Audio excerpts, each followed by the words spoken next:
Patrice Radio is here to spice your world and flavor your airwaves with quality content, always. You can access them via our YouTube handle at Patrice Radio Live. Do well to subscribe, like, and comment. Enjoy!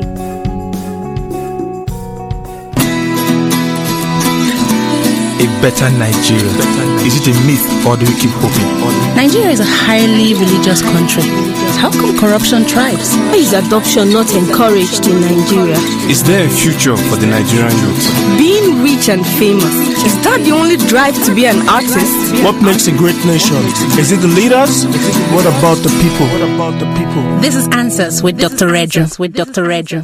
Hi, my name is Onari, and this is Answers with Dr. Reju, where critical life issues are clarified. For a couple of weeks on the program, we've been talking about the role of the citizens in ensuring good governance. Today, I have in the studio Adams Lojok. You're welcome, Adams. Thank you. Obi Brown. Thanks, Onari. And our chief resource person, Dr. Reju. It's always good to have you guys. Thanks, Onari. All right, let's get to the discussions. Adams, your input. You said citizens don't support government. That our duties are to support political parties. Now, can you clarify on that, sir? Why do you think we shouldn't support the government? Okay, it's very good to, first of all, distinguish between support, because most of our politicians don't know when that transition happens, where they are no longer politicians, but they're not supposed to be politicians, or politicians who are now in government, and they still come to citizens to seek for understanding, to seek for support. The support ended with political activities for you seeking to go into that office. And what I mean there is not to say that citizens antagonize government unnecessarily. But I said that you don't want your government to come and ask you for support. You supported them to go and serve you. When they get into service, your role is no longer your support, but rather you want to make demands on them. You want to demand accountability. You want to remind them of all the promises they've made before getting into the place of governance. You see, when they needed support was when they didn't have the machinery of state to carry any decision out. The moment they are now entrusted with machinery of state, that's the support that they now need. The way the citizens help, so that maybe I should use the right word, the way you help them is by making demands on them, because even every human being, we need a minimum level of pressure for our best to come out. So, but because of society such as ours, where political education is very low, citizens don't know that when that time shifts, their role also in governance, or maybe in government, must also shift. In literal terms, it's really like, how does a boss get the best out of his staff? Because when these guys are really in government, they are like our staff. We are the boss, right? We are the boss. We're paying them to serve us. And the government don't need to understand this, but citizens need to understand it. So that, like I said last week, that if the government says, I'm going to give you power, you want to ask him or her when. Power being electricity. Okay, thank you. I'm going to give you electricity. When? And then you begin to wait on you might even go ahead and ask how to see whether this thing is realistic. But I said that to actually correct this attitude of government still want to ask citizens to support them. You need to support you. Let me also clarify here. I hope I'm not taking too much time. If it's in time of war, right, you want to back your government, especially when it's an external aggression. You want to back your government by offering your service. You volunteer in the military, you do all those kind of things. But when the nation is not at war, the primary job of those in government is to make life livable for me. And I don't care how they do it. They must do it because that's what they said they're going to do. So that's what I actually meant by that. I hope I answered your question. Yes, sir. Yeah. Okay. Well, honestly, I guess we're so far from that right now because in this immediate past transition period, we had agendas. You can't do anything about them. We're so far from what you're talking about. Yeah. But how do we now begin to come closer? Yeah. I get the point. We're far, but it's possible. It's difficult, but it's possible. And we have to start. And when we start, we must know that it's a very long journey. But because it's a very long journey, I want to do something profound, we have to start as small as possible, right? And first of all, let the citizens have a bit of interest in political activities. Okay. The bulk of the citizens in Nigeria, those who are really in active politics, are very few. They are too few for effective delivery of government services. They are still very few. You know, a lot of people are still voters. We are just electorates. You know, so we need to have a particular movement within the citizenry that can begin to, and they are out there, especially young people who really need to go into active political activities. You know, and having said that, I need to make this point up front that first of all, you want to get active in political activities, you need to know that you want to go there to serve. And then number two, getting into political activities does not mean you are going to seek elective posts. It's a very wide field. Yeah. It doesn't mean you are going to seek elective posts. But Alone. sorry? Alone. You know, because there are many other ways you can serve the polity. You can get into activism. You can begin to, you know, write some thoughts that are coming to you and put it in the public square. You know, but regardless of what you want to do, first of all, you need a platform.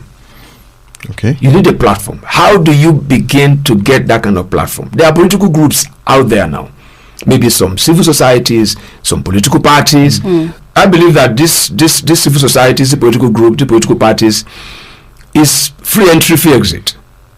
So you want to get into this, you know, groups for you to get a platform.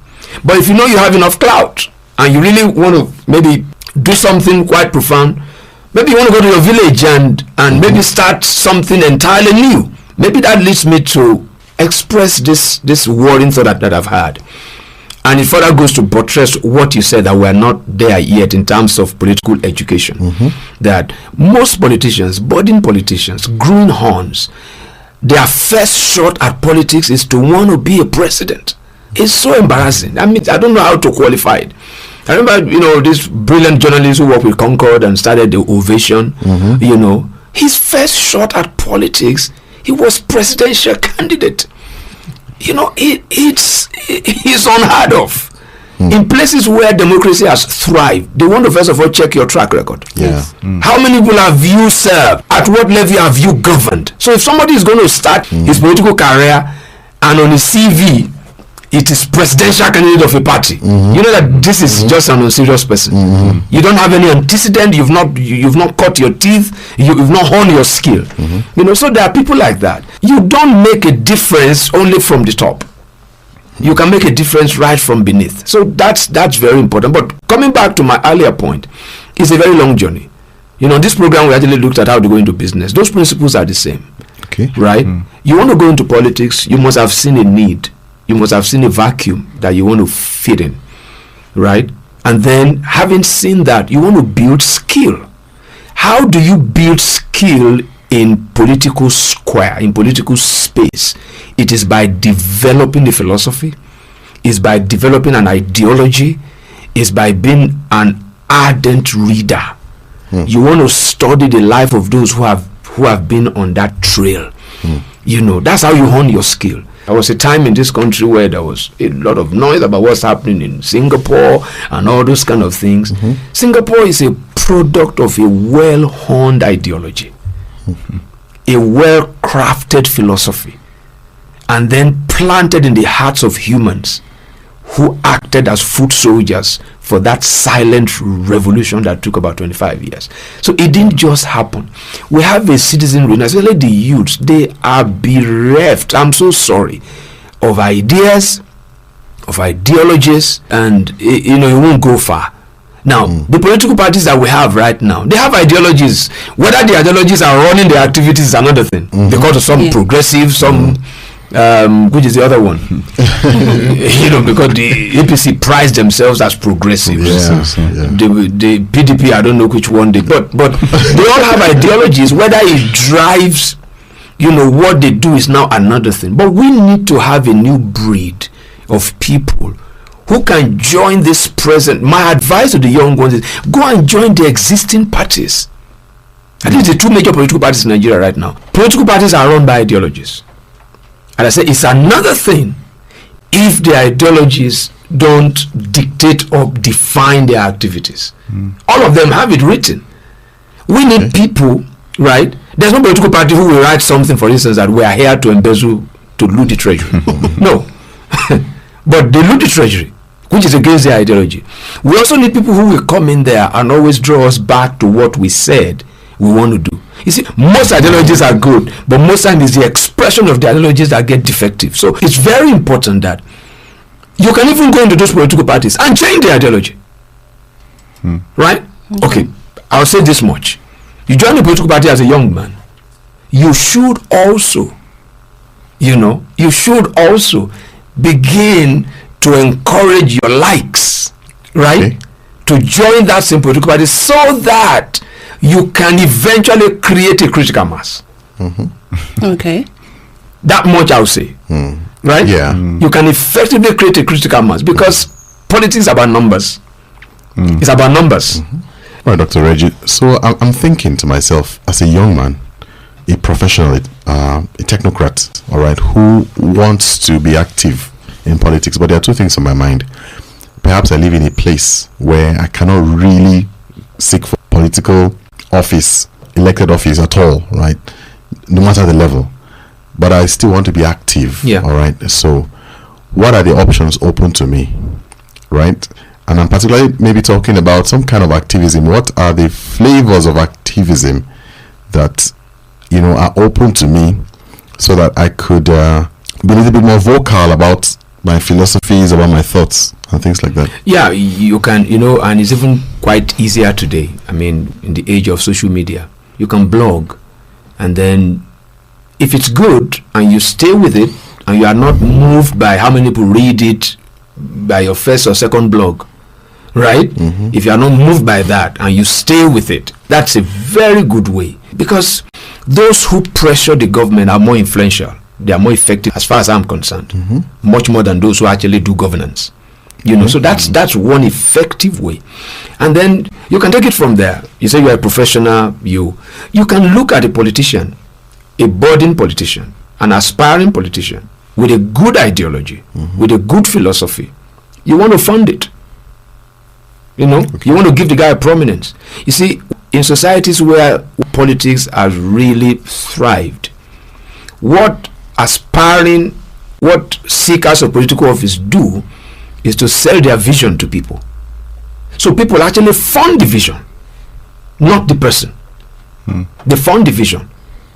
So this is another area that Nigerians should look at. You don't have to be the man right in front there, but if you see somebody with good brains, with a good mind, with a good idea, with good philosophy, with good ideology, he's been able to articulate it to you, and you can put your resources behind that.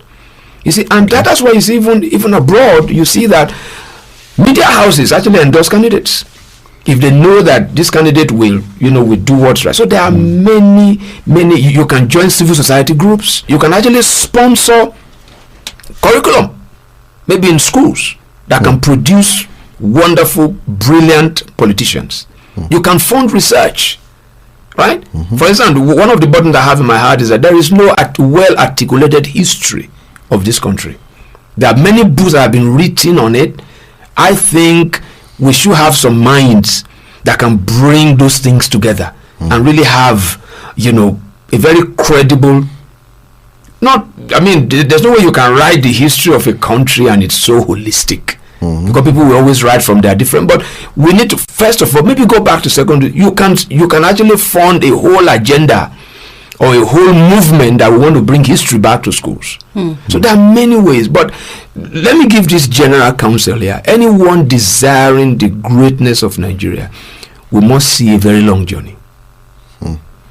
We must really be planning for something that's long, and you must be so selfless that whatever you are planning, you might not even be alive when those things will be happening. Right? So that's my counsel, because the structure is wrong, it's defective.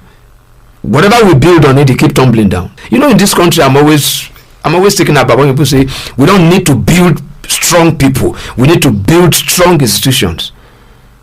That doesn't make sense to me. What makes strong institutions are strong people. Yeah. Now, how you measure now, the parameter you use to measure the strength of people now is what we need to look at. Okay. You know, institutions are lifeless without people. So it's not the problem of NNPC. It's a belief system that runs right through the whole of the society. NNPC is not different from the civil service. You know, so those are the kind of things. There are many areas. One of it is this program. We are contributing now to society. We are educating people. So there are still a lot of things that people can do there to get active. But one thing is that you must know exactly that this is about service, right? And then you must know that there's an ideology, there's a philosophy that drives any kind of service for it to reach its intended end. This is Answers with Dr. Reju, where critical life issues are clarified. Now, we've been on a discussion, and let Obi just continue from here. Yeah, so just to continue from where you stopped, we're still talking ideologies and philosophies. Yeah. What are sources of ideologies? How do people begin to craft ideologies and philosophies for themselves? Ideologies are educational. People are taught. People develop it, right? You can develop it. There are very few people. I mean, the days of Karl Marx and all those kind of people, you know, people still do that today, but we're basically built on what has been done over the years. Now, the challenge we have in our, you know, in our own society here in Nigeria is that most of the resources that we have, they are from abroad. So when you read these things, you need to put on a Nigerian goggle. The principles are transferable. So when you read these materials, you need to contextualize it. There was a time it was really popular here for people to recommend Lee Kuan Yew's book From Third World to First. That's a very good book to read. That's a very fantastic book to read. But the size might intimidate you. It's quite thick. But like I said, it's not enough to know the resources. It's necessary, but it's sufficient to read them and contextualize. You can read things about, you know, maybe watch the movie of the men who built America, and you can't transfer the principles to how we can, because the way they built America might not work for Nigeria. We must be able to look at the principles that are transferable. Look at the quality of life, which is universal. What runs right through those kind of things is service. Yeah. They are doing something that is bigger than themselves. But we've not been able to do that here. You know, that's why the society is backward. You know, so those are the kind of things. Okay, there are books that the likes of Awolowo wrote, maybe Amadou Bello, and all those kind of people. Zeke, you know, he was quite studious. We can read those books. But again, we also need to know the time they wrote it, the information available to them, which has significantly changed today. Right, so you must be able to transfer the principles to your present day reality to see how those things can work. You know, so that's my advice. And then we're still talking about this issue of developing ideologies and things like that. And the question you asked about being a professional, you know, really is struck a chord in me. And what I've seen around is that we have professional politicians. Now, that's not a good thing for any society. You go into active politics to go and serve. It must never be your source of livelihood. The whole debate in Nigeria now about the emolument of legislators, it must never be your source of livelihood. You know, as a teenager, I worked in the National Assembly in 1979. You know, and I remember I worked with a committee. You know, I said the Committee on Sovereign Innovation. Those who know the history, they will know the chairman. I won't mention his name. You know. And I remember because we used to work in the media, and we sort of arrange interviews for him, and we listen out. As young as I was, I always remember this phrase when he introduced himself. My name is this. I am a miner, and I am a senator of the Federal Republic. He will first of all tell you his profession. That's why you see that it's a do or die thing. I hope I'm not quoting anyone here. You know, it's a do or die thing. The guy loses the election, he fizzles out. The next time you're going to see him is during the election. You can't be a professional politician. Every serious-minded politician should have a source of livelihood, so that when you leave service, you go back to what you're doing. In fact, you use that to even support your quest to serve. That's really critical. Aspiring politicians, most of us all build a career. Build a career. Don't build a career in politics. Build a business. Build an outfit. Be doing something Get into consultancy. You don't want to leave politics, active politics, serving in an office, and then you don't have anything to do. You are looking for the next election. That guy will never be able to serve effectively if your livelihood depends on it. I'll give you an example that an experience that I had in Zambia. I had this interaction with a guy who is the chairman of the Chamber of Commerce in Zambia, and he was appointed to serve as the Minister of Finance. And we were talking about, at this time, was out of office, and he said something that really blew me away. He said maybe about 6 years that he served as Minister of Finance, there was the most trying times of his life. That even got to a point that to be able to keep his kids in school became a problem financially, because his business went down, because he didn't have time for it. This man is a farmer. In fact, he lives on his farm. If you eat anything in his house, it's from his farm. He said he could not really put an eye on that farm. And I said, wow, that's different from where I'm coming from. When you go into government in my country, that's where all your kids go abroad. And I looked at it that this man did not plan for public service. He didn't put a structure in place. If he has the ambition to go into public service and he has a business, the way he runs that business must be in such a way that the business can run without him. So those are the kind of things that we advise. Public service shouldn't ruin your business. And you know that because you go into government, people are watching you. You don't even award a contract to your business. It's unethical. So that business must be able to live without you. Right? So if you want to change this society, these realities have to change. What are the antecedents of our political players, these leaders? What have they done outside of politics? If they have not done anything outside of politics, you can be assured of one thing: they only meet people in campaign grounds. They don't know them. If I have not worked in the company, if I have not worked in any kind of an establishment, I have not interacted with people. I only meet them in campaign grounds. They don't know how people feel. And you can't serve those that you don't know how they feel. I think I'll stop there. Okay, just taking you back to serving people and how they feel, and taking you back to what you've said before about pressure groups. It's known that in Nigeria specifically, because of the level of our political consciousness and awareness and activism, pressure groups don't have enough voice as they should have. So people come together, and they have a burden, probably campaign promises. They come together to make sure that this government fulfill their campaign promises. How do they get their voice heard? Sustained protest. You must be willing to stay there until you hear. Right? You see, the truth is, your voice is just one of many. Right? And when have they heard? Not when they have done what you want them to do. But at least they have responded. It's success for the legislators now to begin to talk about their emoluments. Forget the Freedom of Information Bill. It's not working. Right? It's not working. Forget about it. And it's not working not because of those who passed it, because of citizens. We're not making enough demands. People don't know that you have a right to know the details of the budget of Nigeria. Right? So it's very, very important that we know how to initiate a particular protest, sustain it, stay with it until they hear. But remember what I said maybe in the first episode when we discussed this issue of activism. Over the years, the voice of the citizens has been weakened because an economically weak citizenry, they didn't really have enough nerve, to be able to sustain a protest. To keep the voice out there.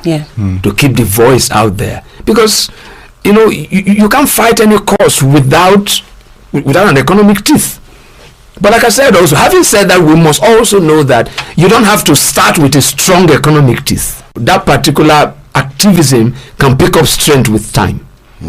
But if you see an activist or an activism, a particular project that goes on for a very long time, forget it. It has received some economy. The BBOG, I'm very sure it can't be out there for that long if they have not received some sort of economic, it might not even be physical money, but some noted voices, some noted personalities, they picked interest in it and they keep it out there. To keep that voice, that it requires a lot of resources. But you don't have to start the house from the roof. You must be able to take it and then let the thing build its own life. Build its own life. It requires you staying there. I remember in this country when that foremost journalist was killed, Delegiwa. Yes. For years, every newspaper in this country put it, who killed Delegiwa? Who killed Delegiwa? It was there. There was a man who fought that thing to his grave. That's Gani Faweimi. He fought that thing to his grave. And I remember when the son took over his chambers and everything, he said, we are going to continue. There's no time today that they still talk about the birthday or the day the guy was killed and everything. That maybe there are lectures about it, maybe there, so it's there. You don't know, one day one government will come when the citizen in the country that don't even know who the Legiwa is. I said, we need to revisit this case. Right? Yeah. So you need to keep it there. That's why I said, if you really want to do this thing, you must be so selfless that when the results start showing, you might not even be here. Yeah. That's how to sustain it. Thank you for another thought-provoking episode of Answers with Dr. Reju. Thank you, Dr. Reju. Thank you so much. Thank you, Adams. Thank you, OB. And to the listeners, thank you for listening. Join us again on Answers with Dr. Reju, where critical life issues are clarified.